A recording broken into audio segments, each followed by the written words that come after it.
Right. I think one of the issues, Nati middle class people, when you want to solve issues, you want to take people out of that environment. But you don't want to understand them in their own environment. You know, there was a campaign, I forgot the country. So when you look at the top 10 innovative ideas from agencies in the world, this thing always comes up. I forgot the country, man. These guys used to love soccer, but the abuse rate was high. Like GBV was insanely high.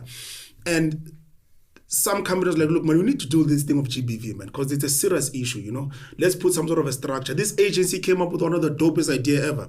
They said, look, these people love soccer.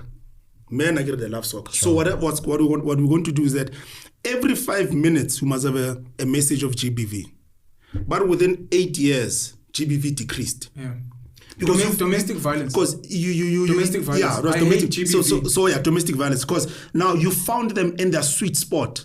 So they were forced to read that message because they can't leave because they know the TV is going to be on again in 5 minutes, and it decreased within a certain amount of years.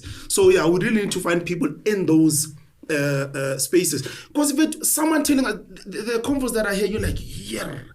Imagine if a few people just thought like this, man. Just a few. We're changing society. We're changing it, man. So this thing of alternative, that's why I don't like podcasts or internet stuff being like mainstream media. We're becoming the same thing. Because I think the reason why this thing was earthed was because there was a problem there. Yeah. So when we become the problem, it's like, what's the point of doing this thing? There's no point in doing podcasts and this alternative media. Because people need to be awakened, man. People need enlightenment. And I think what we do is enlightenment. Every single conversation, something's going to stick with you. Oh, I remember my point now. I'd lost it.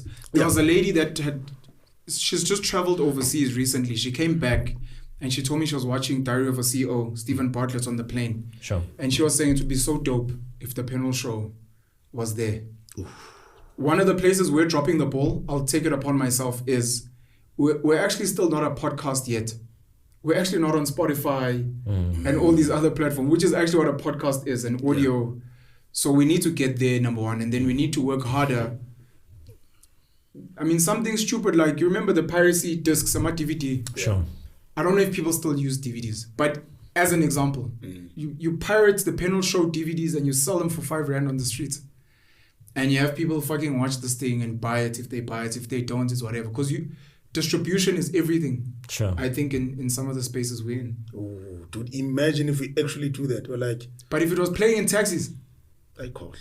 It's game over. If you play in taxis. If you were to sign a deal with Massive, I think it's called Massive. Massive Metro. Or is it Massive Metro is the radio. But this guy, he owns billboards apparently at taxi ranks. He was doing the screens inside taxis. And you bring that back.